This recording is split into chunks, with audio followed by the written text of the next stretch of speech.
Om Swastiastu. Assalamualaikum warahmatullahi wabarakatuh.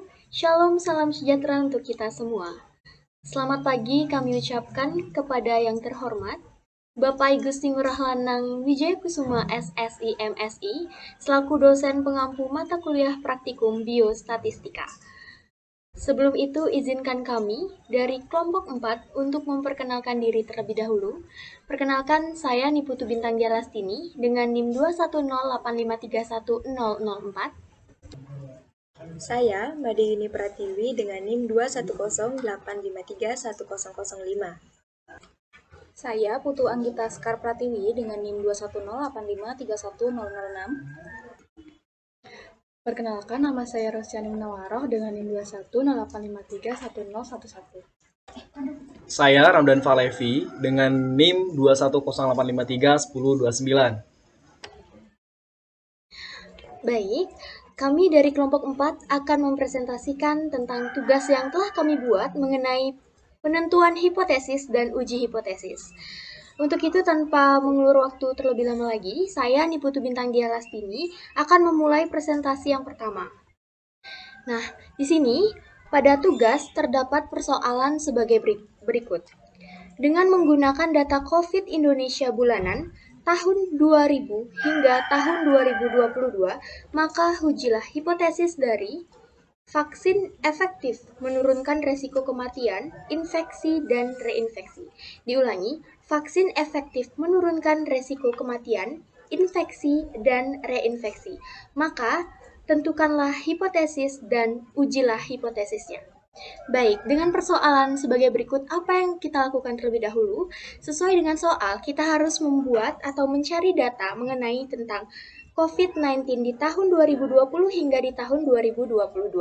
Di sini, kami dari kelompok 4 sudah menggunakan sumber yaitu covid.go.id/peta sebaran, yakni data bulanan kasus COVID-19 di Indonesia periode Maret 2020 hingga Oktober 2022. Di sini kita bisa lihat kita menggunakan sampel, ada 3 sampel. Yang pertama ada terkonfirmasi, kemudian meninggal dan juga sembuh. Di sini kita sudah mencari dari bulan Maret hingga bulan Oktober 2022. Di sini sudah ada tanggal-tanggalnya dan juga disertai dengan data-data dari ketiga sampel tersebut. Kemudian, setelah itu, apa yang kita lakukan setelah kita mendapatkan data harian? Karena di sini pada soal yaitu menggunakan data bulanan. Jadi kita hitung per bulan, rata-rata, dan juga standar deviasinya. Kemudian, setelah mendapatkan rata-rata, kita hitung rata-ratanya dengan menggunakan rumus average, dan juga setelah mendapatkan rata-ratanya, apa yang kita lakukan? Kita masuk selanjutnya direkap, kemudian dilanjutkan dengan data-data sebagai berikut. Nah, bisa dilihat di sini terdapat 3 data. Yang pertama, rata-rata data COVID di tahun 2020, di mana ini merupakan dikategorikan sebagai sebelum adanya vaksinasi.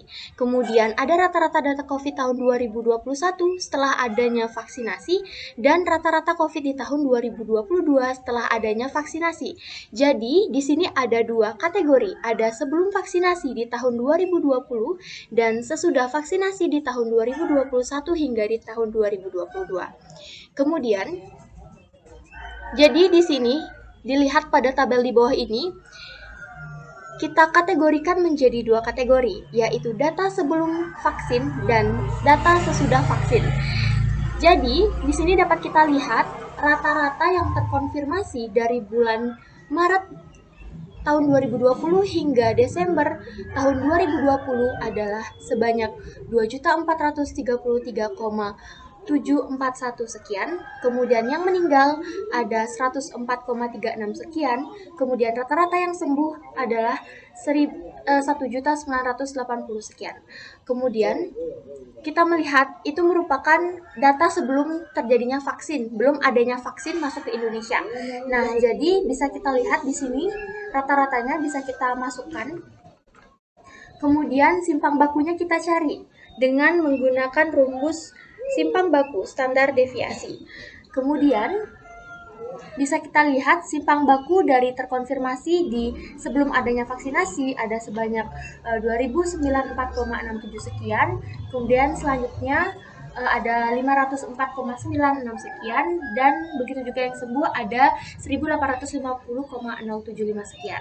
Nah, itu tadi yang sebelum vaksinasi. Kemudian yang sesudah vaksinasi kita tambahkan dan kita bagi dua. Itu ada di tahun 2021 hingga tahun 2022. Mengapa? Karena itu merupakan kategori yang sebelum vaksinasi, yang sesudah adanya vaksinasi. Mohon maaf. Kemudian didapatlah rata-rata yang rata-rata terkonfirmasi ada 8.659,24 sekian, kemudian yang meninggal ada 201,86 sekian, yang sembuh ada 8.444,03 sekian. Kemudian simpang bakunya sama seperti tadi menggunakan rumus simpang baku.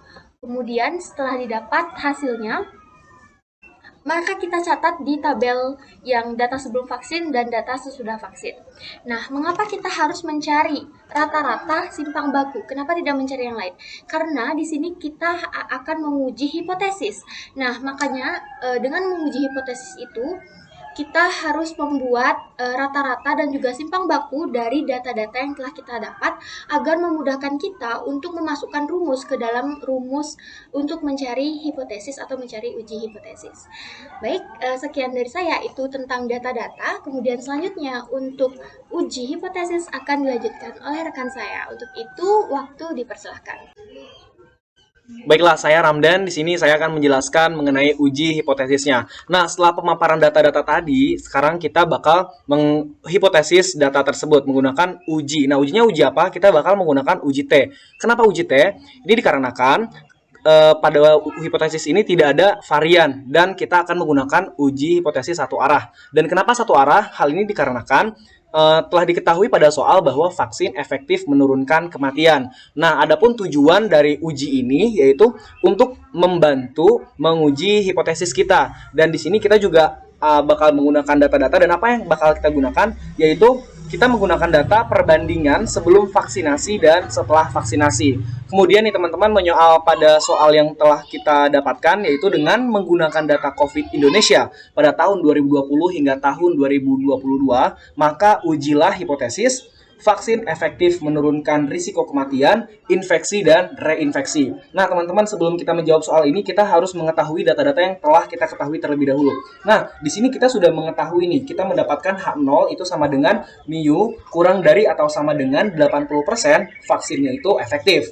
Lalu selanjutnya H0 sama dengan mu lebih dari 80% vaksinnya efektif. Nah, adapun alfa yang akan kita gunakan yaitu 0,05. Nah, alfa ini tuh apa sih gitu kan? Nah, jadi alfa ini adalah untuk menentukan titik kritis yang bakal kita pakai. Nah, adapun titik kritis yang kita pakai yaitu 1,833. Waduh, dari mana nih 1,833? Nah, jadi 1,833 ini kita dapatkan dari tabel tingkat signifikan uji satu arah. Yang mana tabelnya seperti ini teman-teman. Nah, ini untuk tabelnya karena kita menggunakan datanya itu 10 dan untuk rumusnya itu kan N dikurang 1, 10 dikurang 1 sama dengan 9, maka kita menggunakan data tabel dari 9 kolom yang ini berarti 1,833. Baiklah, kita lanjut lagi ke yang tadi.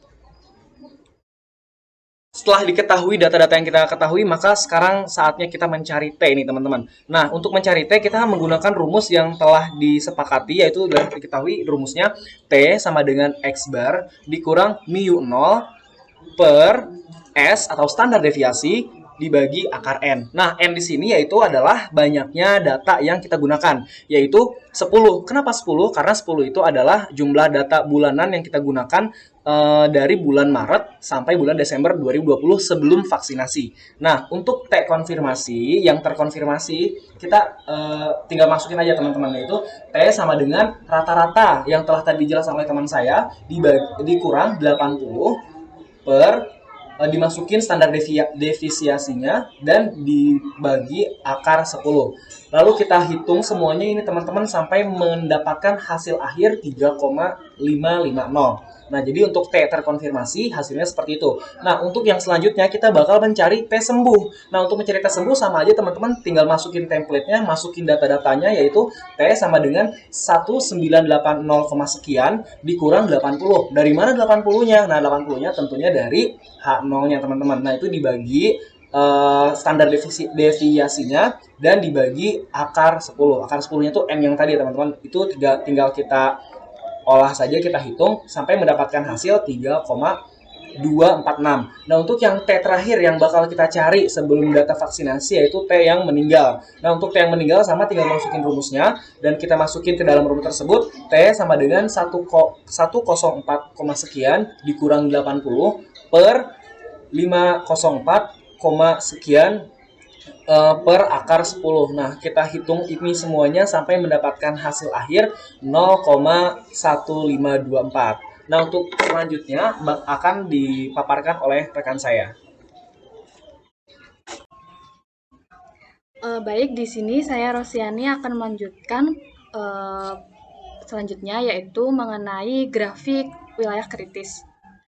Tadi sudah ditentukan bahwa uji T itu adalah untuk uji T yang terkonfirmasi itu adalah hasilnya yaitu 3,550. Selanjutnya 3,550 ini karena kita menggunakan uji hipotesis satu arah yaitu hipotesis kanan, maka uji T lebih besar daripada wilayah kritis, yaitu lebih besar dari 1,833. Sehingga dapat digambarkan pada grafik bahwasanya memang benar nilai dari 3,550 ini lebih besar dari 1,833, sehingga 3,550 berada di dalam wilayah kritis.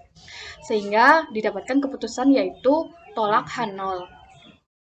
Untuk uji T sembuh didapatkan hasil yaitu 3,246, sehingga 3,246 lebih besar dari 1,833 yaitu titik kritisnya tadi, sehingga pada grafik didapatkan bahwa 3,246 benar lebih besar dari 1,833, sehingga 3,24 berada dalam wilayah kritis, sehingga keputusannya yaitu menolak H0.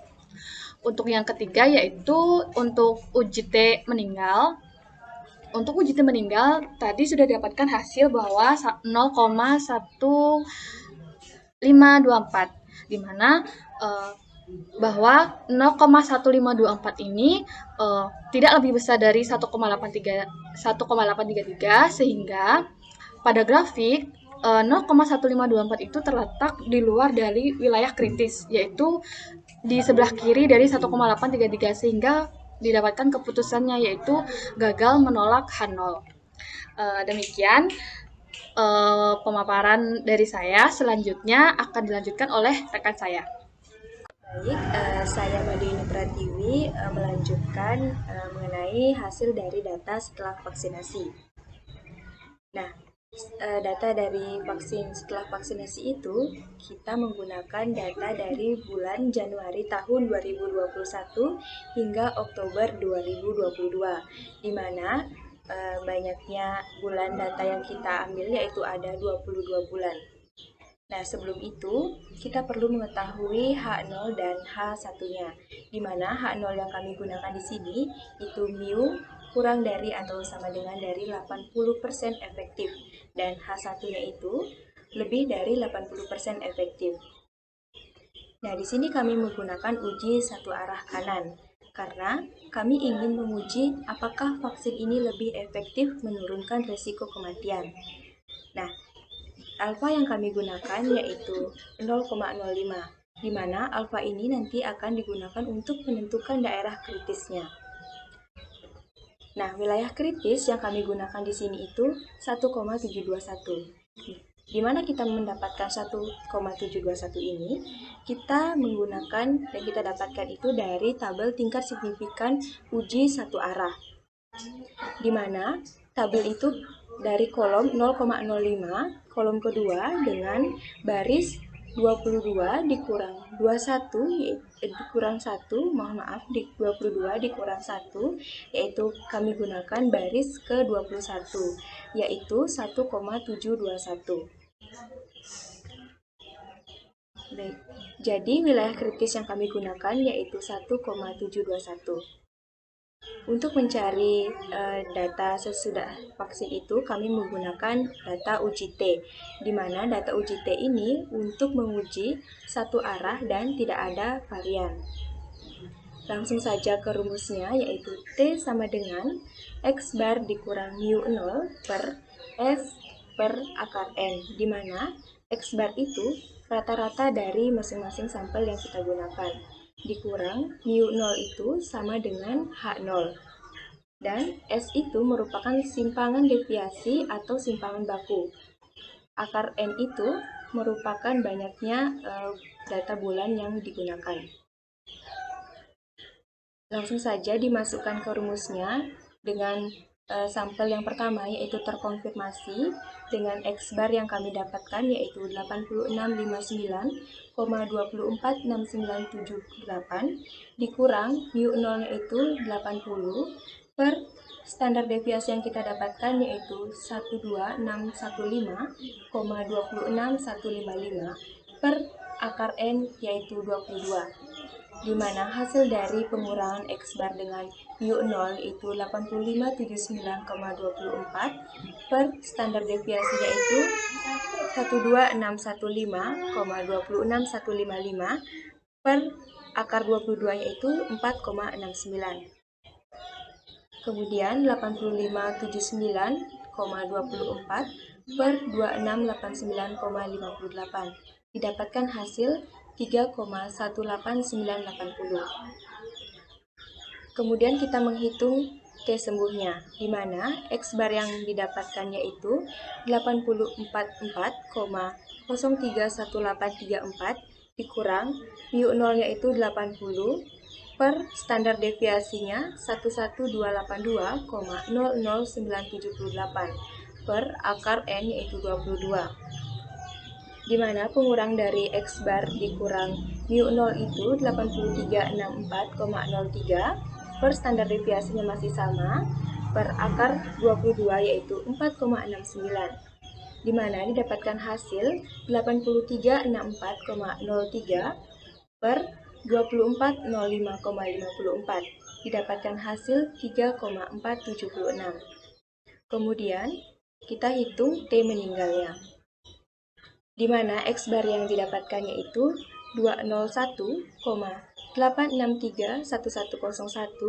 dikurang mu 0 yaitu 80 per standar deviasinya 461,5483431 per akar N yaitu 22, di mana pengurangan dari X bar dikurang mu 0 itu 121,8063 per standar deviasinya masih sama per akar 22 itu 4,69 sama dengan 121,863 per 98,411 didapatkan hasil 1,2383.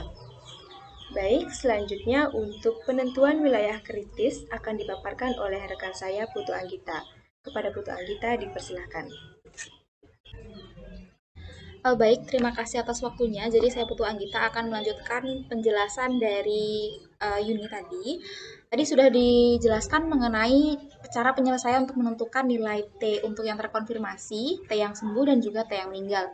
Nah, selanjutnya adalah kita menentukan grafik daripada T tersebut ya kan. Untuk apa sih fungsinya grafik ini? Grafik ini sebenarnya untuk memudahkan kita mengambil keputusan melalui wilayah kritis yang telah ditentukan. Nah, di sini sudah diketahui bahwa T yang terkonfirmasi itu nilainya 3,18980. Nah, ini kita tempatkan di sebelah sini karena kita menggunakan uji satu arah yang kanan sehingga lambangnya itu ke lebih dari gitu. Jadi kita mengujinya seperti ini, 3,18980 itu lebih dari 1,721.